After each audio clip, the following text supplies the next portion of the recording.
జిల్లా auto and trolley drivers union CITU ప్రధాన కార్యదర్శిని. ఈరోజు ఫ్రీ బస్సు పథకం వలన నష్టపోతున్నటువంటి ఆటో డ్రైవర్లందరూ ఏలూరు పాత బస్టాండ్ నుండి జిల్లా కలెక్టరేట్ కార్యాలయం వరకు ఆటోలతో ర్యాలీగా వచ్చి కలెక్టరేట్ కార్యాలయం వద్ద ధర్నా నిర్వహిస్తూ ఉన్నారు. ఈ పరిస్థితి రావడానికి కారణం ఈ ప్రభుత్వం అని చెప్పేసి తెలియజేస్తూ ఉన్నాం. ఎందుకు మరి ఫ్రీ బస్సు పథకం వలన ఆటో డ్రైవర్లు నష్టపోతారని ఈ ప్రభుత్వానికి తెలియదా? లక్షలాది మంది కార్మికులు రోడ్డును పడతారని తెలియదా? సీఎం గారు ఒకరోజు ఆటో డ్రైవర్ ఆటో ఎక్కి 500 రూపాయల నోటు చూపించారు. ఆ 500 రూపాయల నోటే చివరి 500 నోటు అయిపోద్ది ఆటో డ్రైవర్లకు అన్న విషయం ఆటో డ్రైవర్లకి ఇప్పుడు మాకు తెలిసి వస్తూ ఉంది. ఎందుకని ఆటో డ్రైవర్లకి ఉపాధి కోల్పోతూ ఉంటే ఈ రోజు వరకు ప్రభుత్వం స్పందించదు. ఎందుకు స్పందించదని చెప్పేసి మేము అడుగుతూ ఉన్నాం. మరి లక్షలాది మంది ఉపాధి కోల్పోతూ ఉన్నారు. ఫ్రీ బస్సు పథకం ఇవ్వడం వలన ఆటో డ్రైవర్ల ఉపాధి పోతుందని తెలుసు.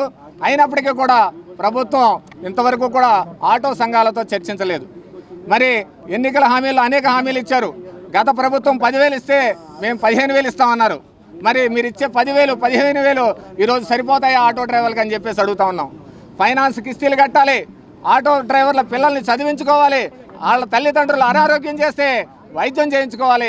ఇటువంటి సమస్యలు ఎన్నో ఆటో డ్రైవర్లు సతమతం అవుతూ ఉంటే కరోనా నుంచి ఇంకా కోలుకోలేని పరిస్థితి ఈ రోజున కార్మిక వర్గం ఉంటే మరి ఈ రాష్ట్ర ప్రభుత్వం ఉపాధి కోల్పోయేలాగా ఫ్రీ బస్సు పథకాన్ని ప్రకటించి ఆటో డ్రైవర్ల నెత్తిన ఒక పెద్ద పిడుగుని పడేసింది.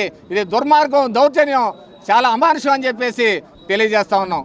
అంతేకాదు మరి యువగళం పాదయాత్ర లోకేష్ బాబు గారు చెప్పారు, మీ రవాణా కార్మికులందరికీ మీ ఇంట్లో ఏ సమస్య వచ్చినా పరిష్కారం అయ్యేలాగా వెల్ఫేర్ బోర్డు ఏర్పాటు చేస్తామన్నారు. మరి ఇంతవరకు వెల్ఫేర్ బోర్డు ఏర్పాటు చేయాల, ఎక్కడ ఆటో సంఘాలతో చర్చించాలా?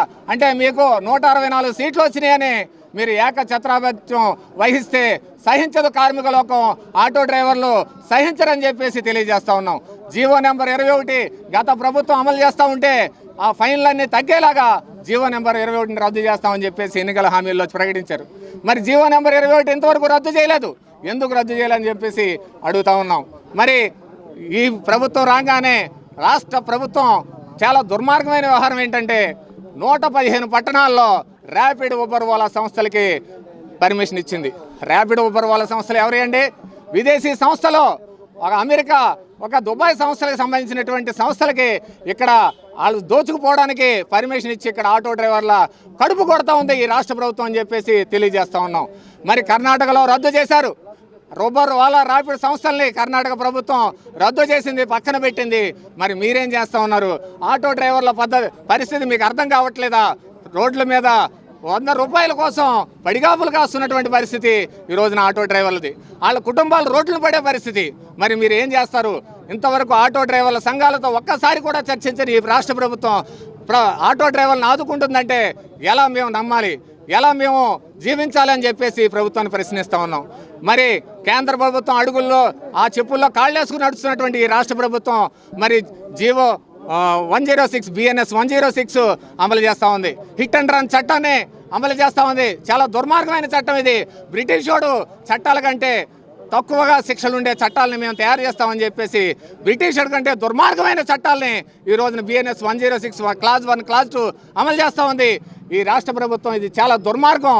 దీన్ని వెంటనే రద్దు చేయాలని చెప్పేసి డిమాండ్ చేస్తూ ఉన్నాం. ఆటో డ్రైవర్లకి సంవత్సరానికి 25,000 రూపాయలు ఆర్థిక సహాయం అందించాలి. వెల్ఫేర్ బోర్డుని వెంటనే ఏర్పాటు చేయాలి. అలాగే ఆటో స్టాండ్లు, పార్కింగ్ స్థలాలను కూడా ఏర్పాటు చేయాలని చెప్పేసి, లేని పక్షంలో భవిష్యత్తు ఉద్యమాలకి ఈ ప్రభుత్వం బాధ్యత వహించవలసి ఉంటుందని చెప్పేసి హెచ్చరిస్తా ఉన్నాం. ప్రభుత్వం వచ్చే ముందు హామీ ఇచ్చారు ఉచిత బస్సు పెడతానని. దాన్ని స్వాగతించి మా తల్లిదండ్రులు, మా భార్య పిల్లలు కూడా కూటమి ప్రభుత్వానికి ఓటేయడం జరిగింది. ఓటేసిన విధంగానే కూటమి ప్రభుత్వం ఉచిత బస్సులు పెట్టింది. కానీ ఆటోల ఆర్థిక సాయం అనేది చేస్తానన్నారు. అది కూడా మేము మనసులో పెట్టుకుని ఓటేసాం. కూటమి ప్రభుత్వాన్ని గెలిపించుకున్నాం, కావాలని గెలిపించుకున్నాం. కానీ ఈ రోజు నాడు మాకు వ్యాపారం పరిస్థితులు బాగోలే. ఆర్థిక సాయం 25,000 రూపాయలు సంవత్సరానికి చేయాలని ఆ కూటమి ప్రభుత్వాన్ని కోరుకోవడం జరుగుతుంది.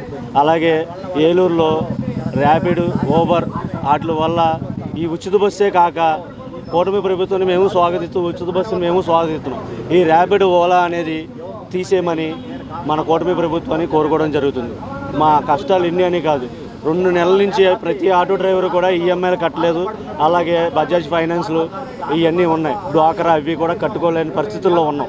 ఈ 2 నెలల నుంచి కూడా మోడము, ఆషాఢం ఇవన్నీ వచ్చి ఈ ఆగస్టు 15 నాడు ఉచిత బస్సులు ఒకటి వదిలారు. ఆ వదిలిన కాడి నుంచి కూడా ఇళ్లలో గడవడమే చాలా క్లిష్ట పరిస్థితుల్లో ఉన్నాం. ఇప్పుడు మీరు ఇచ్చిన హామీ ప్రకారం ఉచిత బస్సు ఎలాగిచ్చారో మాకు ఆదుకుంటానని చెప్పారు. అది కూడా త్వరగా ఆదుకుని మా కుటుంబాలకి అండగా కూటమి ప్రభుత్వం నిలవాలని కోరుకుంటాం. ఈ కూటమి ఆర్ లింగరాజు, CITU జిల్లా అధ్యక్షులు. ఈరోజు ఏలూరులో ఆటో రంగ కార్మికులు ఫ్రీ బస్ ఏర్పాటు చేసిన తర్వాత ఆటో కార్మికులకి ఇంతకుముందు 1,000 రూపాయలు వచ్చే ఆదాయం ఇప్పుడు 500 రూపాయలకి పడిపోయింది. దీనికి బాధ్యత ఎవరు వహిస్తారు? రాష్ట్ర ప్రభుత్వం వహించాలని మేము కోరుతా ఉన్నాం.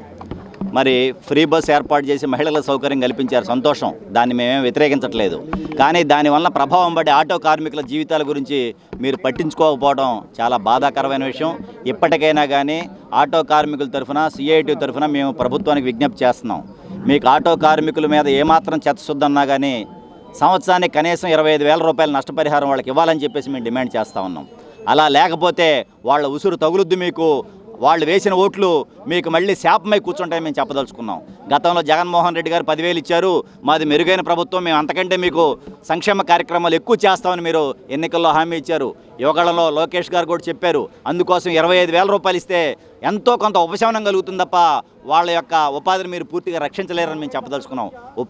ఉపాధి కూడా కల్పించలేటువంటి మీరు స్వయం ఉపాధి కల్పించే వాళ్ళంతా వాళ్ళు కోరుకునేటువంటి ఆటో కార్మికులు పట్టగొట్టడం మీకు సబబు కాదు. పవన్ కళ్యాణ్ గారు కాబోయే ముఖ్యమంత్రి గారని మీరు కోరుకుంటున్నారు. అలాగే లోకేష్ బాబు గారు ముఖ్యమంత్రికి పోటీ పడుతున్నారు. మీ పోటీలు ఎలా ఉన్నప్పటికీ ఈరోజు ఈ రాష్ట్రంలో ఆటో కార్మికుల పరిస్థితి దినదిన గండం నూరేలాగా తయారైంది. వాళ్ళ యొక్క పొట్ట ఆకలి బాధను మీరు గమనించండి. వాళ్ళకి తక్షణమే నష్టపరిహారం ఇవ్వాలని కోరుతా ఉన్నాం. అలాగే కేంద్ర ప్రభుత్వం గతంలో మోటార్ రవాణా రంగంలో చట్టాన్ని సవరణ చేస్తూ ఈ రాష్ట్ర ప్రభుత్వం 21వ నెంబర్ జీవో తీసుకొచ్చింది. దానివలన ఆటో కార్మికులు కానీ రవాణా కార్మికులు దొంగల్లా తిరగాల్సిన పరిస్థితి ఏర్పడింది. చిన్న చిన్న లోపాలున్నా కానీ విపరీతం ఫైన్లు వేస్తున్నారు ఆ రోజు నుంచి ఈ రోజు దాకా. మరి ఎన్నికల ముందు టీడీపీ, జనసేన ప్రభుత్వం పార్టీలు ఈ 21వ జీవో నెంబర్ రద్దు చేస్తామని వీళ్ళు హామీ ఇచ్చారు. మరి ఎందుకని రద్దు చేయట్లేదు మీరు? అంటే మీకు వైసీపీ ప్రభుత్వానికి తేడా ఏమిటి, ఎక్కడుందని చెప్పదలుచుకున్నాం. ఆటో కార్మికుల్ని, రవాణా కార్మికుల్ని, వాళ్ళ రక్తాన్ని, మాంసాన్ని పీల్చే దాంట్లో మీకు ఏ విషయంలో కూడా తేడా లేదు. మరి ఈరోజు రష్యా నుంచి అత్యంత చౌకగా మీకు ఆయిల్ వస్తూ ఉంది. ఆయిల్ రేట్లు ఎందుకు తగ్గించరు? మోడీ ప్రభుత్వాన్ని మీరు ఎందుకు అడగరు అంటే మోడీ, టీడీపీ, వైసీపీ పచ్చి దొంగలాగా ఈ రాష్ట్ర ప్రజలను దోచుకుంటున్నారు తప్ప ప్రజలకు సంక్షేమం కోరట్లేదని చాలా స్పష్టంగా కనపడుతుంది. అంతర్జాతీయ మార్కెట్లో విపరీతంగా క్రూడ్ ఆయిల్ ధరలు తగ్గిపోయినాయి, పోటీపడి మనకు అమ్ముతున్నారు. ఇలాంటి నేపథ్యంలో ధరలు 150% తగ్గించాల్సిన అవసరం ఉంది. పన్నులు విపరీతంగా వేస్తున్నారు పెట్రోల్ మీద, డీజిల్ మీద. ఆ రకంగా రవాణా రంగ కార్మికుల రక్త మాంసాలు ఒకవైపు మీరు తాగుతూ రెండో వైపు వీళ్ళ పొట్టగొట్టడం అనేది చాలా అన్యాయం. ఇప్పటికైనా ఈ ప్రభుత్వం మేలుకొని రవాణా రంగ కార్మికులందరికీ కూడా సంవత్సరానికి 25,000 ఇవ్వాలని చెప్పేసి మేము సిఐటికి డిమాండ్ చేస్తా ఉన్నాం.